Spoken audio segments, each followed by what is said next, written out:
Hi, I'm Randy Nelson. I'm the off-road technical trainer for Polaris Industries, and today we are installing a Polaris Pro HD 4,500 pound winch with rapid rope recovery technology on this Ranger XP 900. Before we begin, we want to make sure we read the instructions and check to be sure all the parts and tools are accounted for. We want to make sure we retain these instructions for future references of parts ordering information. So let's go ahead and begin the installation. Before we begin, we want to make sure the vehicle is in park and the ignition is in the off position with the key removed from the vehicle.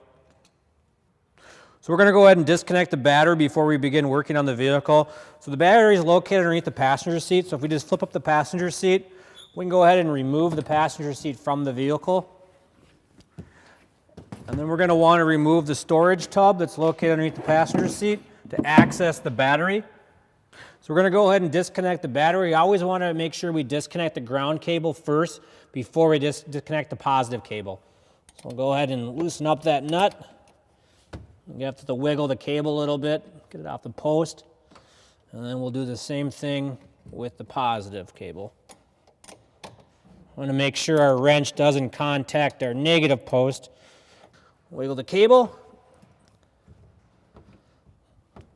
And she comes loose. We'll go ahead and position the battery cable just down and out of the way, and we'll move on to our next step. So we're going to go ahead and remove the hood. There's 2 quarter turns on the hood. Just rotate these, and we'll slide the hood forward and remove it from the vehicle. So we're going to go ahead next and remove the center floor console here. The center floor console is held in by 4 push darts. There's one here, here, here, and there's another one on the opposite side by the accelerator pedal. So we'll go ahead and pull those out. We want to make sure we retain them because we will be reusing them. Once the 4 darts are out, we can remove the center floor console. That'll give us access to run our battery cables. So we're going to go ahead and remove the front bumper assembly from the Ranger. So there's 4 fasteners that's holding the bumper onto the vehicle. There are 2 located underneath, one here and one there. And there's some on the inside, one on this side and one on the opposite side. So we're going to go ahead and begin by removing the bolts from the bottom. So just as an added reminder here, the bolts run up from the bottom side and the nut comes on the top side on the 2 bottom fasteners. So here's the fastener on the inside on the passenger side. Just an added note here, we want to make sure we retain all the bolts and the nuts we're taking off the front bumper because we will be reusing them again to reinstall the bumper. It is a 15 millimeter head and a 15 millimeter nut. So our last bolt is loose. I'm going to remove the nut here. And then before I pull the bolt off, I'm just going to support the bumper here and pull the bolt off. And then we're going to remove the bumper from the vehicle. So we're going to go ahead and start off by running the power wires through this hole in the hood liner here. And we're going to pull those through. And then we're just going to go ahead and begin by connecting them to the bus bar. We want to make sure that the black cable is in the center and the red cable is on the far end. And then in the kit itself comes with some washers and some nylon lock nuts. Just want to go ahead and install these. I'm not tightening them down. I'm just loosely installing them by fingers. And the reason why I'm doing this is just to hold them on the studs while I run the cable through the vehicle so they just don't pop off. We will not be connecting the cables to the battery at this time. We're just simply running the wiring. So we're going to go ahead and run the battery cables from the bus bar, and we're going to follow the main harness. That's going to come through the main center console. Go ahead and pull those through.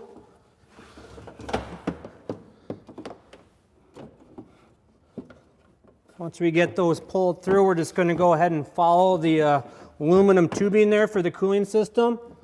And we're going to run those right to the battery, just like that.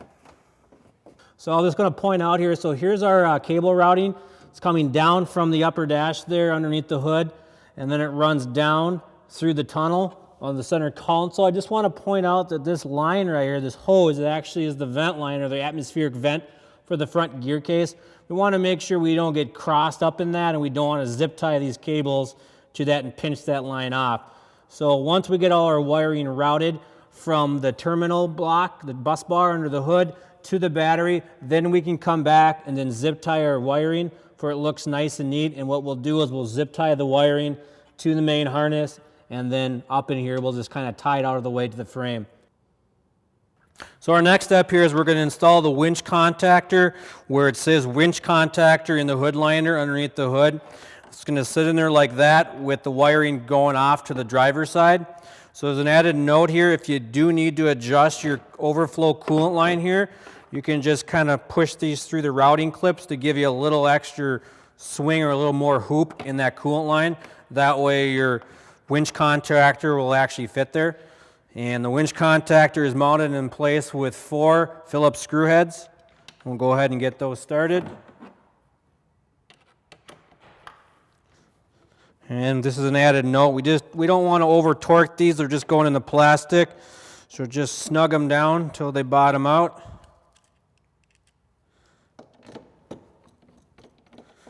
And one more over here. Again, you just want to make sure you're clear of the overflow bottle coolant line there, and we are. So then what our next step is we're actually going to run our short black cable and short red cable from the winch contactor to the bus bar itself. So on these short cables, there is one end with a rubber boot and one end without a rubber boot. The rubber boot end is actually going to connect to the winch contactor itself. And you'll notice that the top of the winch contactor here, these studs, they'll be color coded. So our black stud is going to go for our black cable, and then our red cable is going to go right to our red stud right here on the top. So we're going to run those right now. So we'll remove the nut there from the winch contactor, and we're going to go ahead and remove the nut we installed previously on the bus bar while we were routing the cables. And we want to make sure that we pull off that washer too that we laid on there so we don't lose that. And we'll go ahead and run it from the winch contactor.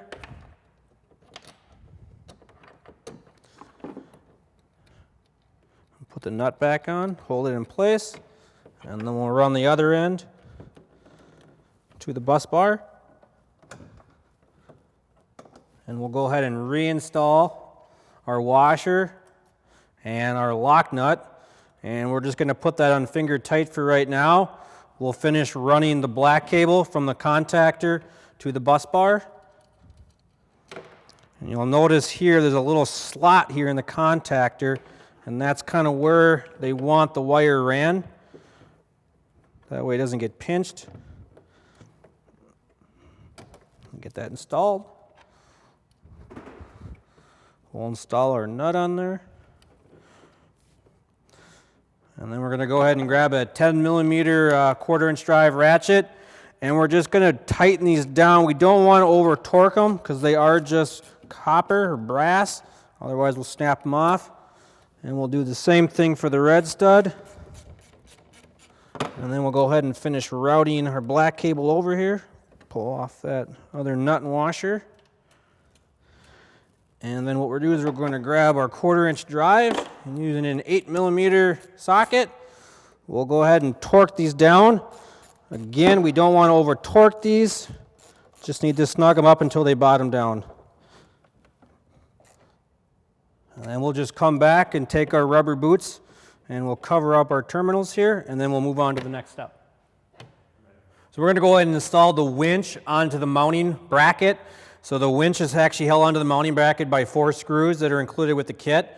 They're going to go through the holes here, the 4 openings, and we're just going to lay this on, the winch on. I'm just going to face the winch up in this case. I'm going to lay the bracket on top of it, and we're going to line up our holes. What we'll notice here is that 2 holes are oblong or slotted, and these 2 holes are just straight round holes. So we're going to start with the round holes first. Get everything lined up, and we're going to go ahead and start our other fasteners on the other side, and then we're going to tighten these down to the specifications in your instructions. So I'll come back, torque these down with the torque wrench. Additional on this mounting bracket, you'll notice there's a piece of rubber hose onto the hanger brackets here. This was just there for shipping in the box. You can get yourself either a pliers or a utility knife, and we just want to get rid of those. Those are only used for shipping, for they don't pop holes in the box. We'll get rid of that one, and we'll get rid of the other one. And then we'll go back, torque these down, and we'll get ready to hang the winch onto the vehicle. So just an added note here, you'll notice we got 4 holes, one here, here. There's one up on the top side here, and one on the other side over here. The 2 bottom ones will actually be using the nut and the bolt, and the 2 top ones will just be using the bolt that's going to go into a threaded hole onto the frame itself. So we're going to go ahead and hang the winch onto the vehicle. And those 2 hanging brackets at the top of this mounting bracket, I want to hang that up there, and then just line the holes up, and then we'll go ahead and get our bolt started. And then the bottom, we're going to have the nuts and the bolts. The nut and the bolt are going to be different, so we're going to run the bolt from the inside of the vehicle, and the nut will be on the outside, and that'll be repeated on the driver's side of the vehicle.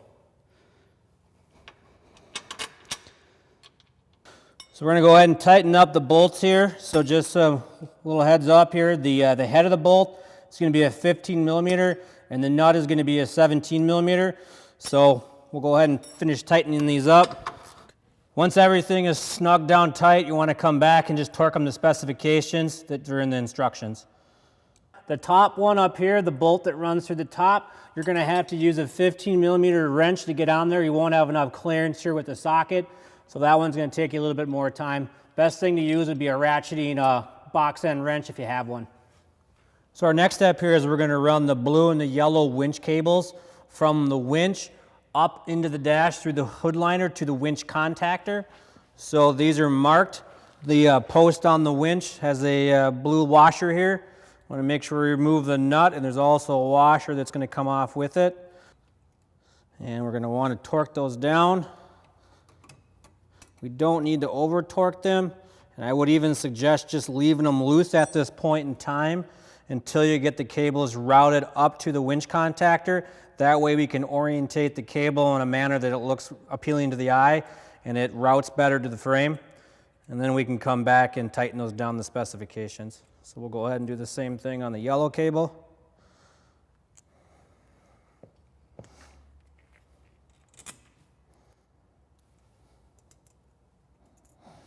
Again, I'm just going to loosely install the nut.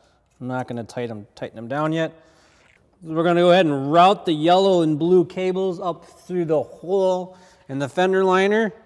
And we're going to route these up. And next we're going to go ahead and connect the yellow cable to the yellow stud here. It's marked with some paint on the tip point. And then the blue cable to the blue stud. There's a paint mark on that one also. And then we'll come back and we'll tighten these down. I'm just using a 10 millimeter 1/4 inch drive socket.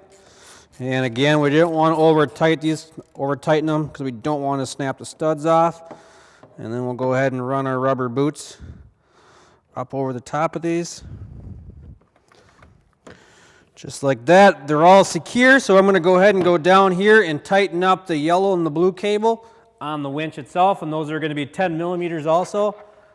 So I just want to kind of come back and just kind of show the routing that we took here on the cables, the winch cables and the power cable. So our yellow and blue cables are coming from the winch. They're coming off the passenger side. And I just put a zip tie right here just to keep the cables bound together. Then I have a zip tie here that's just wrapped around the main frame of the chassis. And then you'll see our power cables. Our power cables are routed through. I got a zip tie here that's on the lower radiator hose. And I got another one about 4 inches down the line here. And then our cable cuts down behind our atmospheric vent for our front gear case. And then I have it zip tied. Our power cables are zip tied to the frame. And then they tuck in where the main harness tucks in, and they follow the main harness and the coolant lines through the center of the vehicle, routing its way to the battery underneath the passenger seat. So we're going to go ahead and install the auto fair lead onto the front bumper assembly. So just an added note, the wiring is going to go to the passenger side of the vehicle, and our mounting holes we're using are these two right here. And we're using an Allen screw. So they're going to be passing from the back side through the grill. Yeah, kind of have to finesse it through there.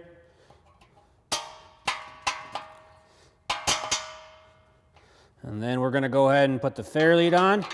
And then on the inside, we're going to put the nylon lock nut. Go ahead and get our 8mm Allen. Might have to thread that through a little further.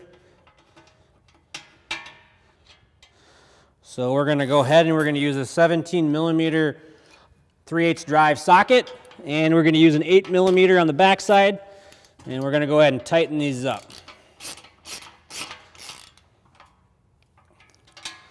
So once those are through, we still have the wiring here, so we can elect to actually just run it through one of the holes in the lower part of the bumper.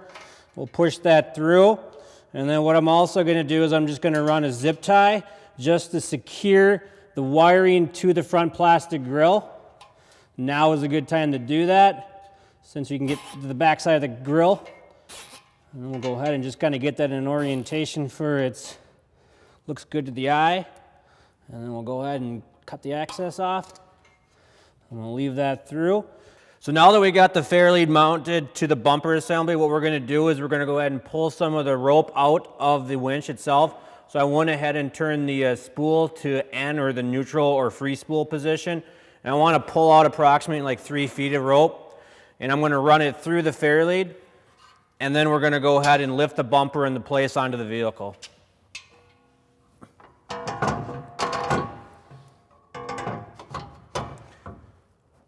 Now with the bolts we removed previously, we're going to go ahead and reinstall the bolts.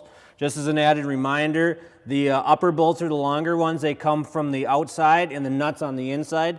So we'll go ahead and do that.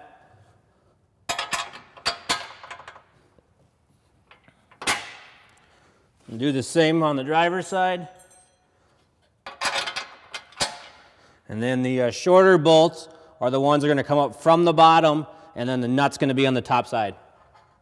And you want to make sure you want to torque all these to specification. And I'm going to go ahead and kind of finish up torquing the last of these bolts here. So we have the rope pulled out of the winch still. So what we're going to do next is we're going to pass the synthetic rope through the rubber stop magnet. So it is going to be a little bit of a tight fit. So I'm going to show you a little bit of a tip to get that through there a little easier. An additional note here, this rubber stop magnet has the word Polaris printed on it on the front side in black lettering. It's kind of difficult to see from the video, but there's also a beveled edge. That's going to be facing forward when it gets installed onto the rope. So to ease the installation of actually passing the rope through the magnetic stop, I'm just going to use a zip tie. I'm just going to wrap it through the synthetic rope. And then what I'm going to do is just going to get some lubricant and just kind of wetten down the rubber stop here. And what we're going to do is we're just going to pass the zip tie through the hole in the rubber stop first. And you'll notice that there is a little slit in there, so it's easier if you get it started one way. And then what I'll do is I'll try to get it pulled through with my fingers, just like that. Now that I got the rope through the rubber stop magnet, I can go ahead and get rid of the zip tie. And then we can go ahead and install the hook on there. So the hook just goes on through this. We put the little clevis pin through, and then we got a cotter pin. And I'll pass that through. Hands are still a little slippery from the bike wash. Go ahead and put that through, and then we'll go ahead and bend the cotter pin over. And we'll come back and just fold over these cotter pins a little bit, a little cleaner looking. That way when you grab the cable, grab the rope, grab the hook, you don't cut yourself. So our next step here is we're going to go ahead and mount the wireless remote receiver to the bulkhead of the vehicle. You want to try finding a spot that's fairly flat. So our location we're going to choose is actually going to be right here. That way we can get all 4 screws into the wireless receiver mount location. So I'm going to mount it there. So I'm going to just grab a Sharpie marker and just kind of get a hole marked off here to start off with. That's going to be my first starting location. I don't need to mark the remaining 3 holes. And what I'm using is going to be an 1/8 inch drill bit as my pilot hole. And then I'm going to go ahead and install these T25 TORX screws through the bulkhead to secure the wireless receiver onto the bulkhead. So you also want to make sure that you inspect to see what's behind this bulkhead first. We've already done that already, so we're just going to go ahead and start our first hole.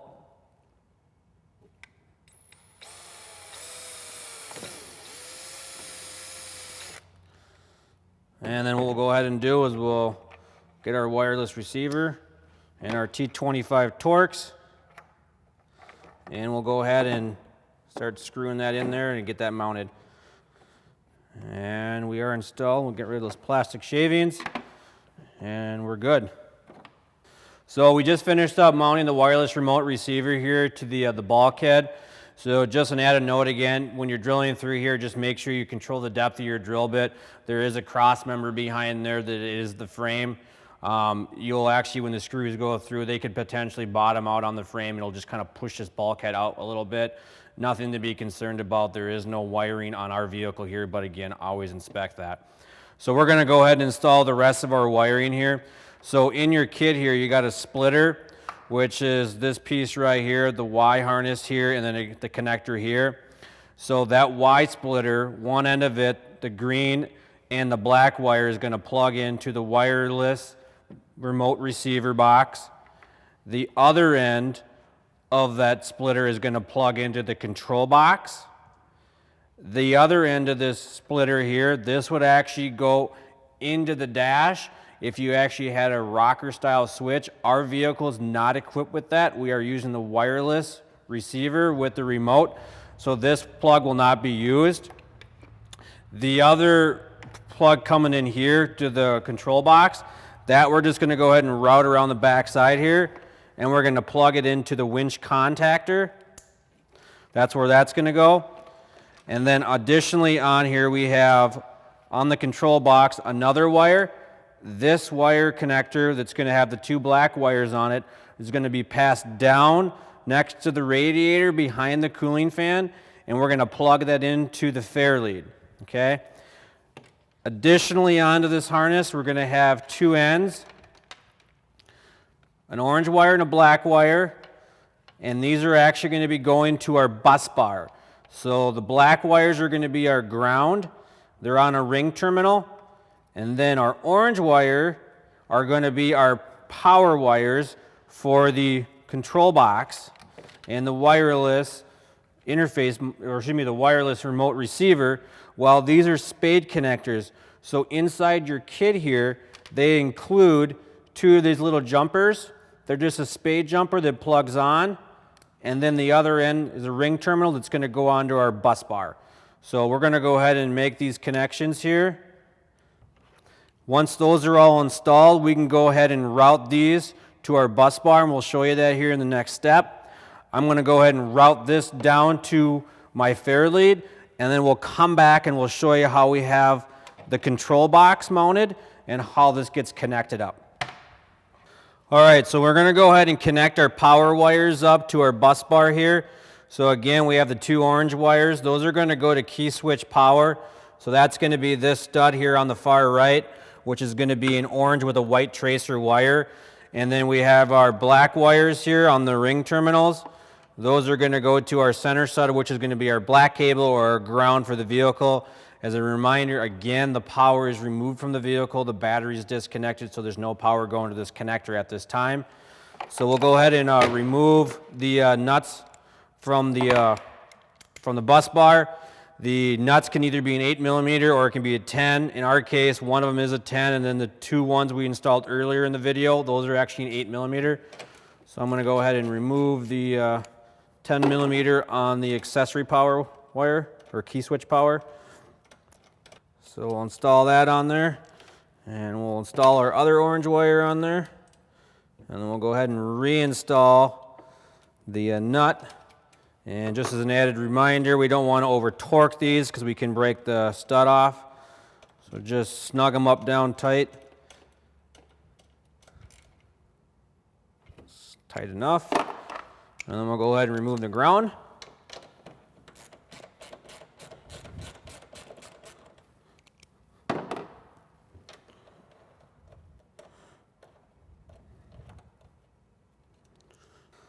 Go ahead and install our ground cable, or our ground ring terminal. and our other ground for our wireless box. And we'll install the washer back on and the nuts back on. Want to make sure all these ring terminals are nice and flush as they go on there. If they're not nice and flush, there is a possibility you're just not going to be able to grab the threads with the nut. So you just have to reposition all your cables on that stud. And we'll go ahead and tighten her back down. Again, just snug it up. Don't need to be over tight. So I went ahead and passed the control box down through the hole in the hood liner here. And then the wiring's running here. So I'm just taking the same wiring path as we routed the blue and the yellow winch wiring. So this one's going to our winch fairlead connector. So we'll get up here and we'll just get that connected. And once that's connected, what I'll go ahead and do is I'll route the wiring here. Again, just kind of taking the same path, zip tie this all up nice and neat. And then we'll get the control box zip tied to the frame up here. So just kind of the right of the radiator. So we're going to go ahead and mount the wireless remote here. The recommended location is in this location here. The remote sits in a holster, and the kit includes 2 TORX screws here, and we just would have to mark the holes and then drill a 1/8 inch pilot hole and then send our screws in to mount that there. Just make sure when you're drilling the holes in whatever location you choose that you watch out what's behind the dash or wherever you're drilling that into for you don't hit a harness. So to turn on the remote, there's a power button at the bottom of the remote. You just want to hold the power button down for approximately 3 seconds and then the red light will illuminate. Once the light is on, it's active, and then we can go ahead and push the in or the out button to work the winch controls. To shut it off manually, just going to hold down the power button again for about 3 seconds and the red light will go off and then the remote powers down. So before I reinstall the center floor console down here, now is a really good time to just do one last look through your wiring, making sure that you got all your zip ties in place, that they're not zip tied around brake lines or shift cables. Inspect it here, of course, and underneath the hood up by the radiator where we mounted the control box. Just one last look, it'll save you a lot of pain and anguish in case something gets wrapped around something it shouldn't be wrapped around or it's rubbing on something sharp. So our cables look good here, so we're going to go ahead and install our center floor console here.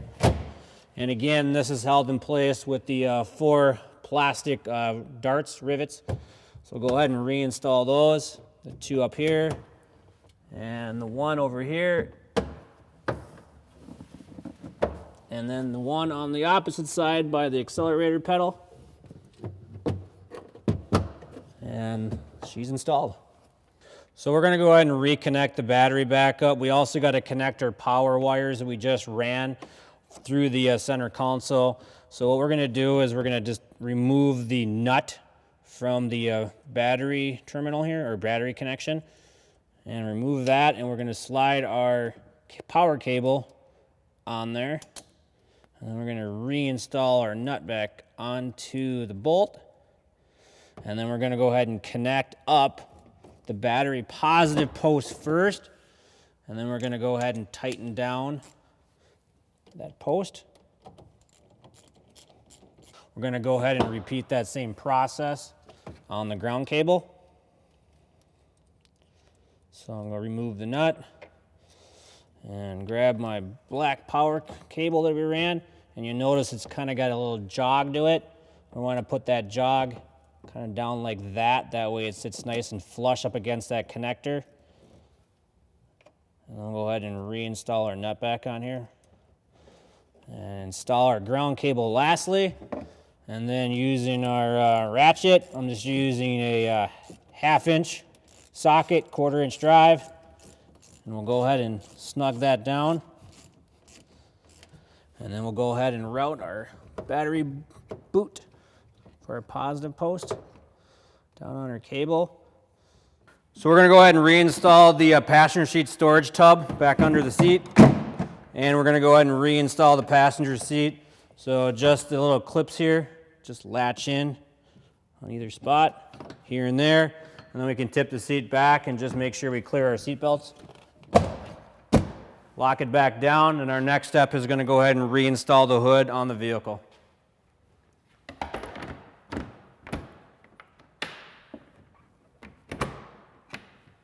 So we'll go ahead and check the operation of the winch. I have the remote on, the ignition is on in the vehicle. So we'll go ahead and run it out.